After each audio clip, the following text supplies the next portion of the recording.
By the spring of 1950, only 5 short years after the last shots of World War II had been fired, the United States Army had been reduced to an active force of 600,000. A great number of these were scattered about the world on occupation duty.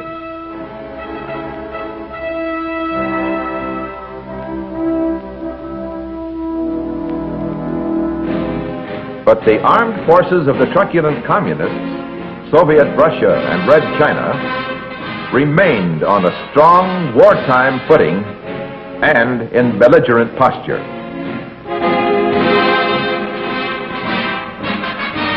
Aggression was soon to come. Americans would be fighting against tyranny for the 3rd time in 32 years.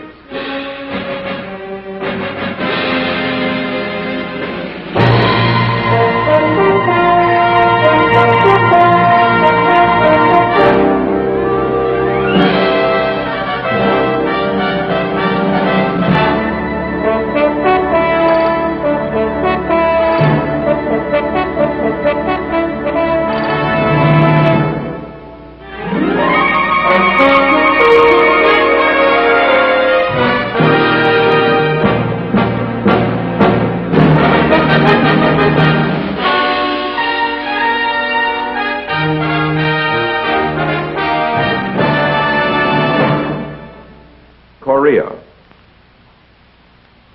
a crowded little finger of land, but of key importance to the free world in the Far East.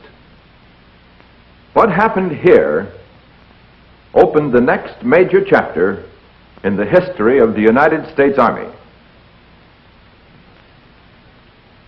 The war began here, at the 38th parallel. Just how did this imaginary line become the fuse for a 3-year explosion? Before the Japanese surrender in World War II, we made an agreement with the Russians, who were then our allies. When surrender came on the Asian mainland, Russian troops would accept the surrender of Japanese forces north of the 38th parallel, and we would do the same south of it. The 38th parallel was chosen because it divides the Korean peninsula roughly in half.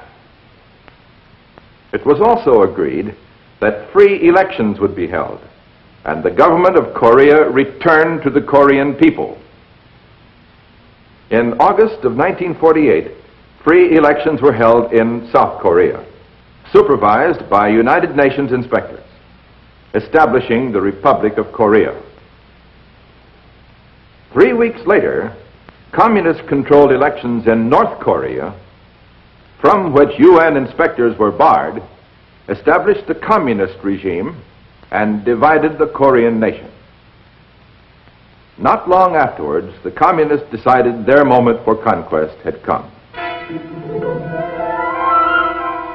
In early summer 1950, life was good in the agricultural South. There was peace.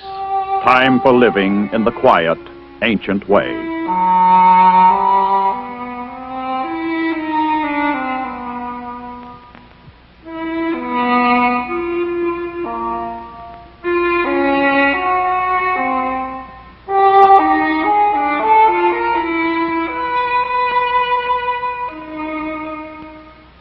Then suddenly, in the pre-dawn darkness of June 25th, 1950,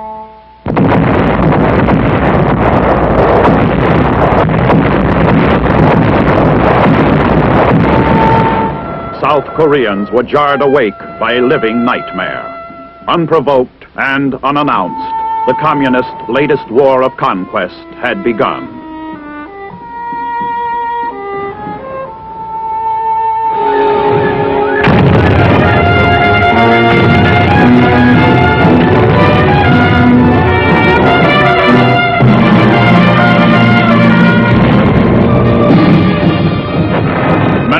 It was the beginning of World War III. It might have been if we had not taken immediate action.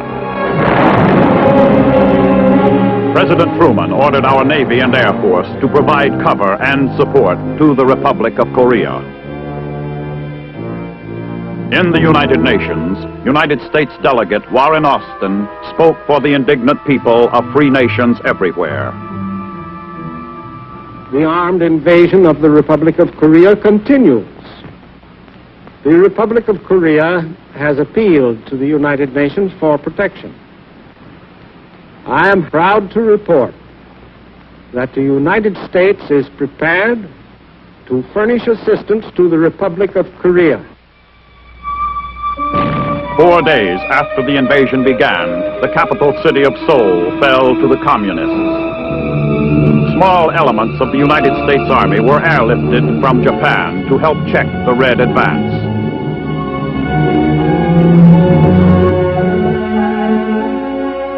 They were greeted with cheers. But the cheering was soon forgotten.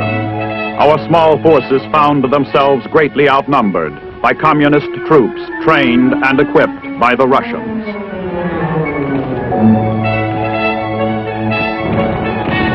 Our handful of troops fought a delaying action, buying precious time until reinforcements would arrive.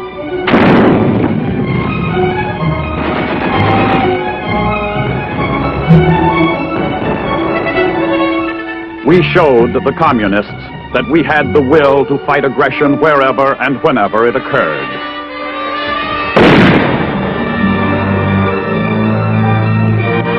On July 10th, President Truman appointed General Douglas MacArthur, Commander-in-Chief of the United Nations forces, which were beginning to assemble.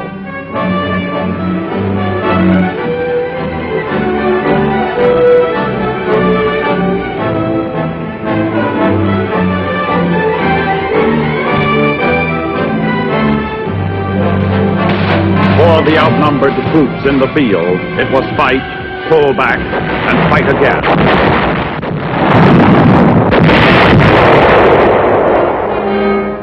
More United States forces arrived in Busan. Not nearly enough, but it was a beginning.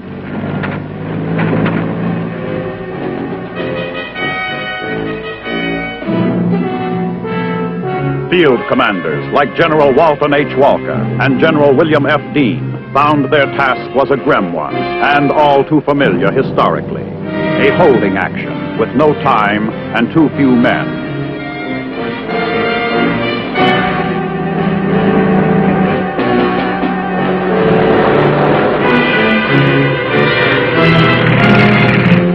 But American military leadership had only recently been blooded and honed to professional keenness in a greater war.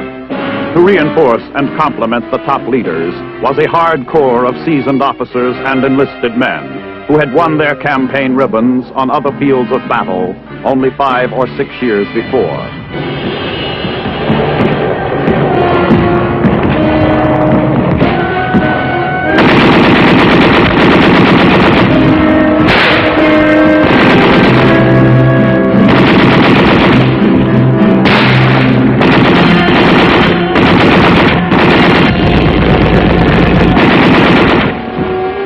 Through July and August of 1950, our small forces were being pushed into a corner, the Busan perimeter.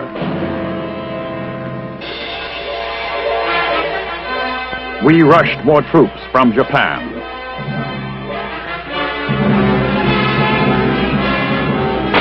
Again, we were faced with an emergency build-up to fighting strength. We drew on our citizen soldiers, reserves, and inductees. Within the year, our army would grow from 600,000 to more than 1.5 million men.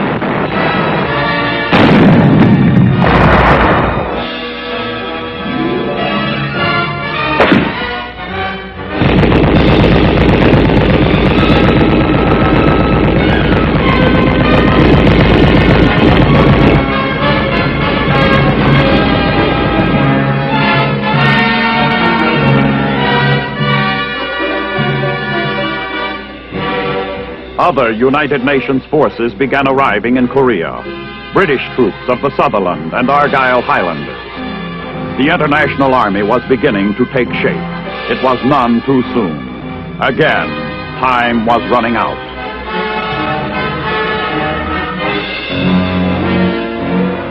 The Nakhtong River provided a natural defense line around Pusan. It was here that the guts and stamina of the American soldier and his Republic of Korea allies and a protective wall of artillery fire held the communist forces at bay.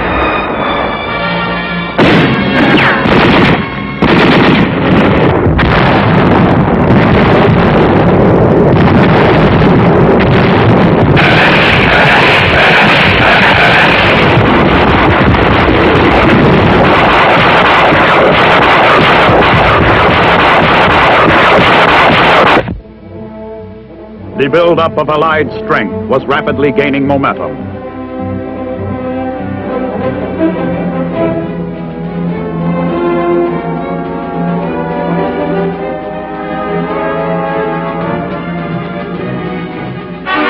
Incheon, September 15, 1950. The United Nations suddenly took the offensive.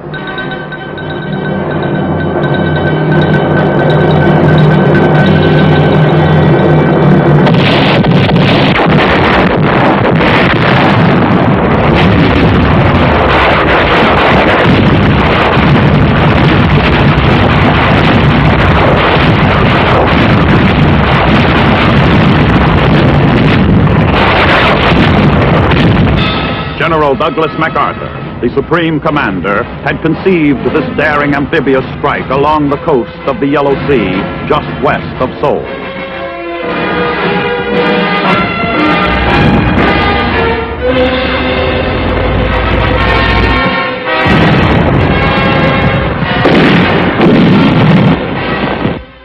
The Marine Landing Force secured Walmy Island in just 58 minutes. And pushed on into Incheon itself, kicking in the back door to the enemy's defenses.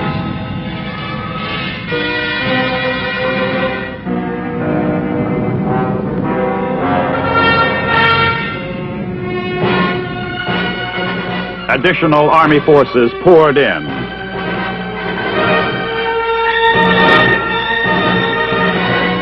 Simultaneously, the breakout from the Pusan perimeter got underway in the south.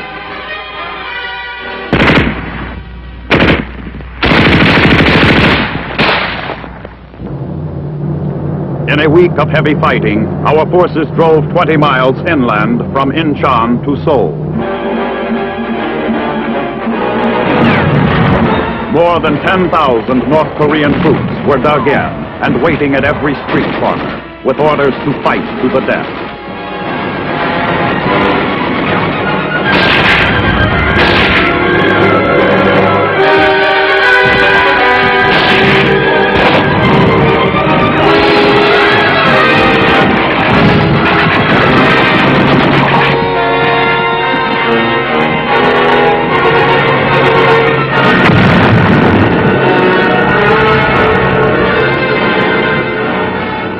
The United Nations offensive rolled back the communist forces, sweeping northward past the 38th parallel.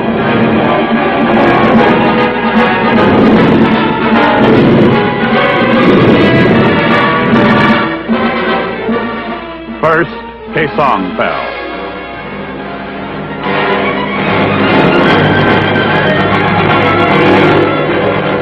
Then Wonsong on the east coast.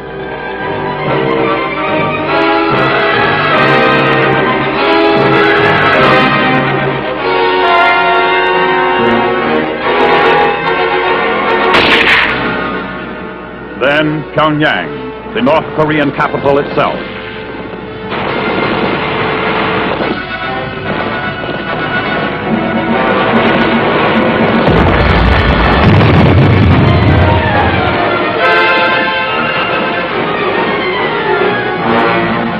Psychological warfare played an important part.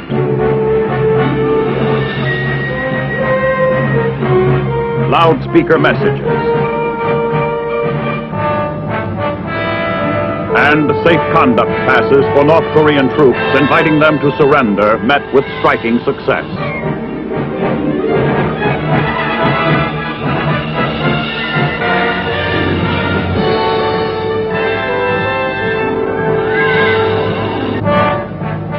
Often, entire units stacked their weapons and awaited the arrival of UN forces.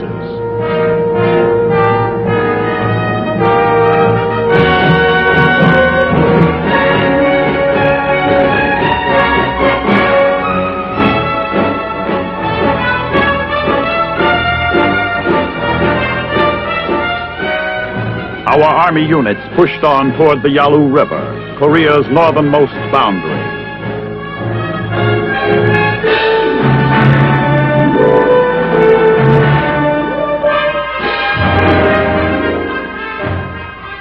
But there were signs of potential trouble ahead.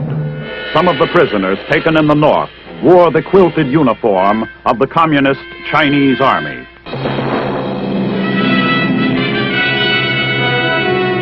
November found elements of the 10th Corps on the frozen banks of the Yalu River.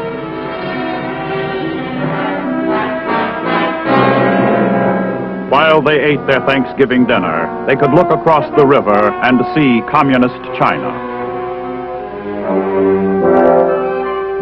Victory seemed assured.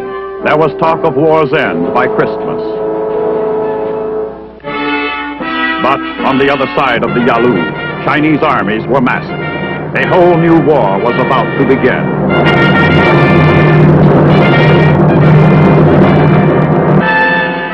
Late in November, two full Chinese field armies attacked across the Yalu, splitting UN forces and rolling them back.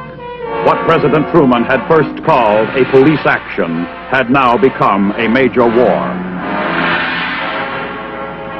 Our forces in the west pulled back to the south.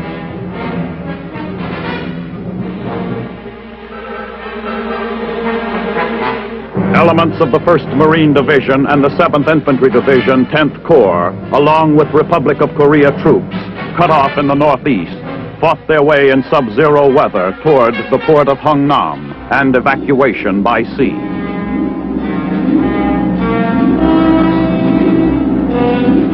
$100,000 fighting men, and their machines were loaded onto waiting ships.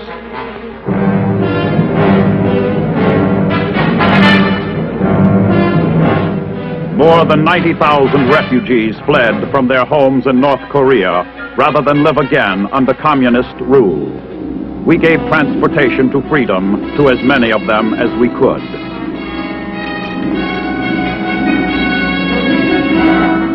By sea, the massive withdrawal moved southward, toward ports where the units could land and regroup. In the west, elements of the 8th Army withdrew south of the 38th parallel.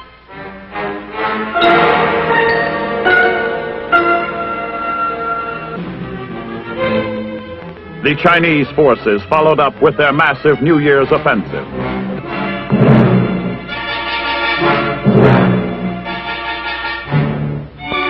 Thousands of Koreans choked the roads leading southward. They had seen communism in practice. Any hardship was preferable.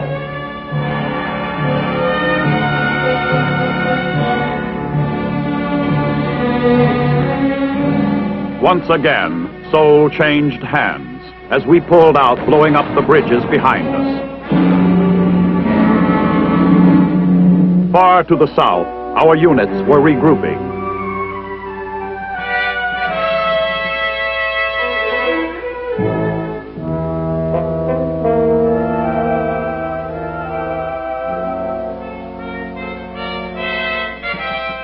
In late February, we made a fresh start, an operation General Ridgway graphically called Operation Killer. The Chinese armies held a staggering superiority of numbers, and Ridgway's intent was simple: cut down the odds.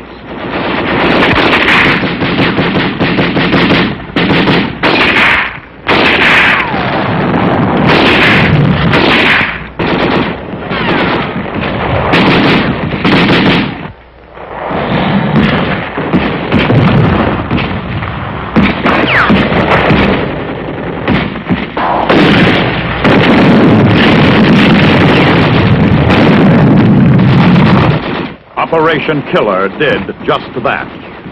The enemy lost 10 men for every United Nations casualty. What had begun as an attempt to inflict heavy personnel losses on the enemy developed into a ground-gaining operation.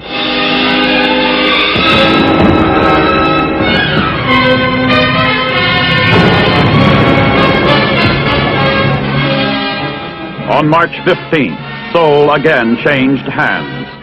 South Korean troops entered the deserted streets unopposed. The enemy had pulled out to the north.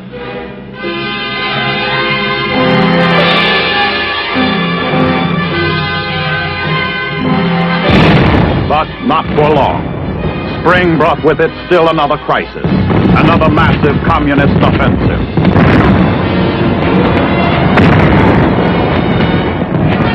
General Van Fleet fortified the city of Seoul, determined not to lose it again.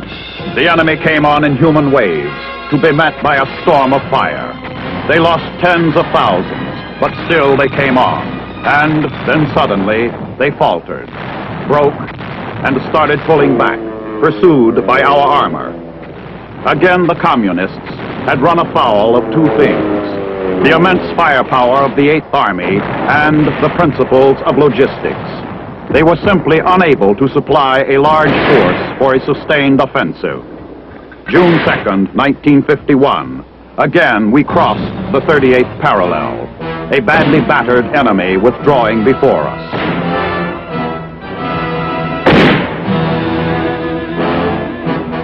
Soviet UN delegate Jacob Malik frankly proposed truce talks, suggesting that perhaps a ceasefire could be discussed. On July 10th, preliminary truce talks were opened in the red-held city of Kaesong. They were to drag on for 2 long years, while the bloodshed continued.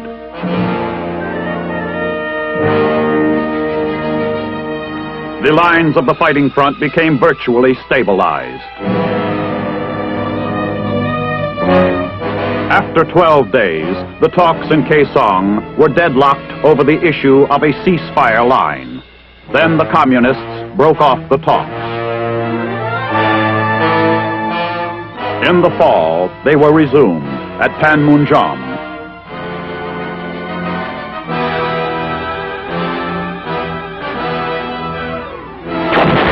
The fighting continued.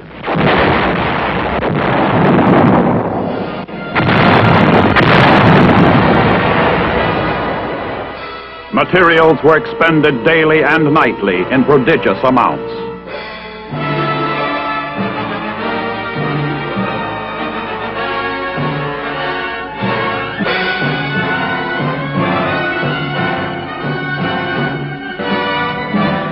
Massive supply by air was a new military concept that came to full development in Korea. Airlift and airdrop techniques became a major means of supply in a large-scale combat situation.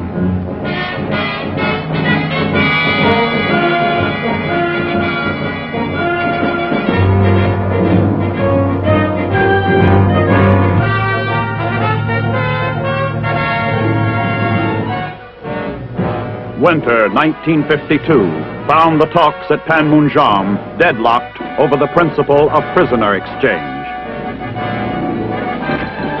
While back and forth along the twisted length of the main line of resistance raged the bitter hill battles.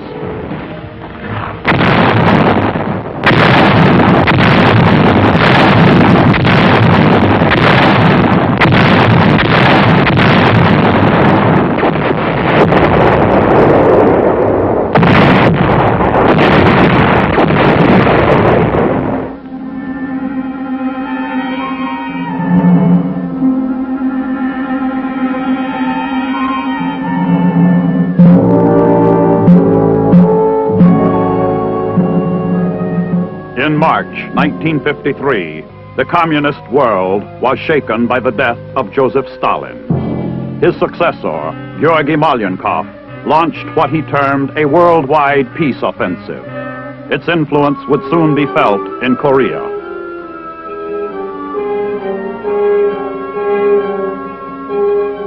Within a month, the communists suddenly took us up on our standing offer to exchange sick and wounded prisoners. This was Operation Little Switch. It indicated that a ceasefire might come soon. Battle-weary men listened for word that the shooting was to end. On July 27, 1953, at the UN base camp in Moonsani, General Mark Clark signed the ceasefire agreement. A few miles away, the communists did the same. By August 5th, Operation Big Switch was underway. Some 13,000 UN soldiers returned from Red prison camps.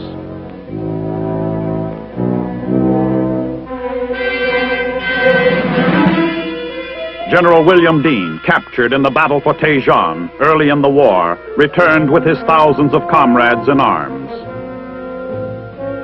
It was then that the world image of communism received a telling blow.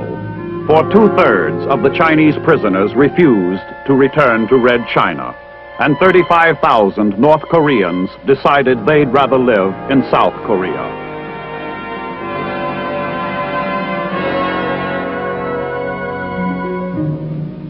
An armistice, however, is only a ceasefire, not peace.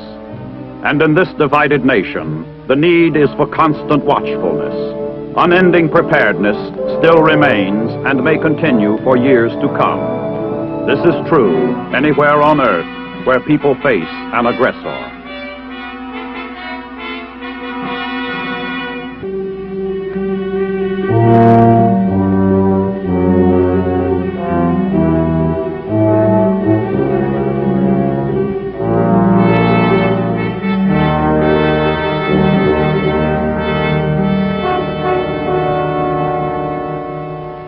The communists had miscalculated in Korea.